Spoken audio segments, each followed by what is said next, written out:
नागपुर में राष्ट्रीय ओबीसी महासंघ के राष्ट्रीय अध्यक्ष डॉक्टर बबनराव तायवाड़े ने मराठा आंदोलन और जरांगे पाटिल की मांगों पर अपनी प्रतिक्रिया दी है। उन्होंने कहा कि महाराष्ट्र के 90% मराठा और ओबीसी किसान खेती पर निर्भर है और हाल ही की अतिवृष्टि से बड़ी परेशानी में है। सरकार को चाहिए कि तुरंत पंचनामा कर आर्थिक मदद दे और किसानों को राहत का पहला हफ्ता जल्द से जल्द दिया जाए। जरांगे पाटिल की खेती को नौकरी का दर्जा देने की मांग पर तायवाड़े ने कहा कि यह बिल्कुल नया मुद्दा है जिसका अध्ययन जरूरी है।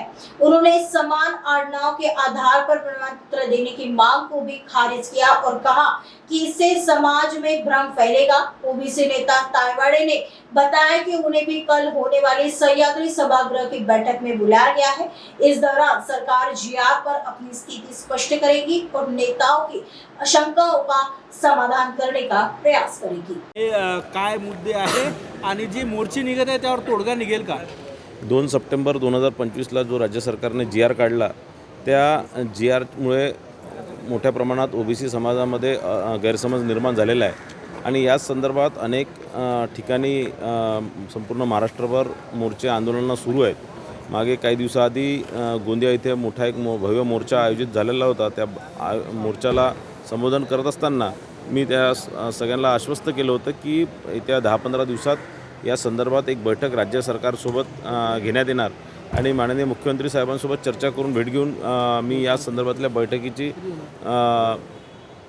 बैठकीची विनंती केली होती आणि म्हणून त्यांनी 4 ऑक्टोबरला ही बैठक घेण्यास मान्य केलेलं आहे आणि उद्या या संदर्भातली बैठक आयोजित केलेली आहे। या बैठकीमध्ये माननीय मुख्यमंत्र्यांसोबत दोन्ही उपमुख्यमंत्री माननीय शिंदे साहेब, माननीय अजितदादा पवार साहेब सोबतच उपसमितीचे अध्यक्ष माननीय चंद्रशेखर बावनकुळे साहेब, ओबीसी मंत्री माननीय अतुलजी साळवे साहेब, छगनजी भुजबळ साहेब हे सगळे उपस्थित राहणार आहे। सोबतच ज्यांनी हे सगळे आंदोलन पुकारले ते विरोधी पक्षाचे नेते माननीय विजय वडेट्टीवारजी असतील किंवा लक्ष्मण हाकेजी असतील, डॉक्टर बबनराव तायवाडे असतील, हे सगळे आणि महाराष्ट्रातील प्रमुख ओबीसी नेते या बैठकीला उपस्थित राहणार आहेत। उद्धव ठाकरे यांनी नेमकी बैठकीत कशा पद्धतीने तोडगा काढला जाणार आहे? आंदोलनाच्या तयारी विरोधक करताय, स्वतः छगन भुजबळ सुद्धा आंदोलनाच्या तयारी नाही, वडेट्टीवारांच्या आंदोलनाची तयारी नाही। निश्चितच मला असं वाटतं या बैठकीत त्या जो चुकीचं इंटरप्रिटेशन होत आहे त्या संदर्भातली चर्चा होणार आहे किंवा मला असं वाटतं हा जी आर कुठेही ओबीसी समाजाला घातक नाही आहे हे या संदर्भात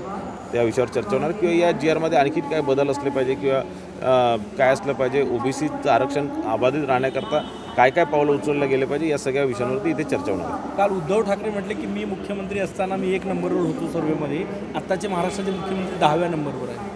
उद्धव ठाकरेजींच्या बोलण्याला काही अर्थ नसतं, ते काही तथ्यही नसतात, कोणतरी स्वकल्पित काहीतरी त्यांचे आकडे असतात, स्वकल्पित त्यांचा काहीतरी सर्वे असतो। मला असं वाटतं त्यांचे कंपाऊंडर संजय राऊतजींच्या सर्वेनुसार ते 1ल्या क्रमांकाचे होते आणि माननीय फडणवीस साहेब 10व्या क्रमांकाचे होते। मला असं वाटतं उद्धव ठाकरेंच्या या सगळ्या गोष्टींना सिरियसली घेतलं नाही पाहिजे। काल उद्धव ठाकरे यांनी संघावर देखील टीका केलेली आहे। संघाने जे 100 वर्ष मेहनत घेतली आता जिथं फळं त्याला विषारी फळं लागली आहे, विषारी फळं अशी भाजपवर ब्रह्मराक्षसाचा शब्द होता।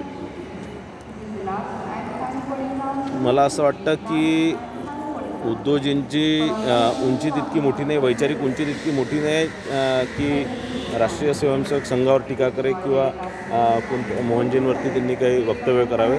मला असं वाटतं उद्धवजींनी राजकारण करावं, भारतीय जनतापर्यंत सीमित राहावं, संघावर किंवा इतर व्यक्तींवर, इतक्या मोठ्या संघटनेच्या नेत्यांवर त्यांनी जाऊ नये। त्यांनी राजूवर देखील टीका केलेली आहे। क्रिकेटची तुलना युद्धासोबत करणारा बेशरम पंतप्रधान असा मोदींचा उल्लेख केला।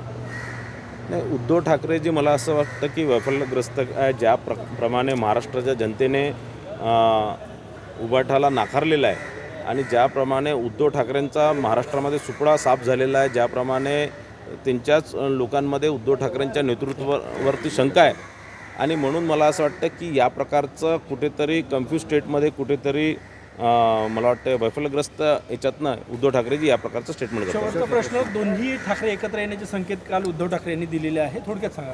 मला असं वाटतं दोन्ही ठाकरे एकत्र आले तरी काही फरक पडणार नाही, कारण कुठेतरी दोन्ही ठाकरेंनी आपली क्रेडिबिलिटी खोललेली आहे। उद्धव ठाकरेंनी संपूर्ण महाराष्ट्रात आपली क्रेडिबिलिटी खोललेली आहे.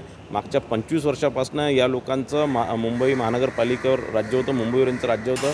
यांनी कोणताही विकास काम केला नाही. मुंबईला भकास करण्याचं काम आणि मुंबईमधनं मराठी माणसाला हातपार करण्याचं काम या दोघांनी केलेलं आहे.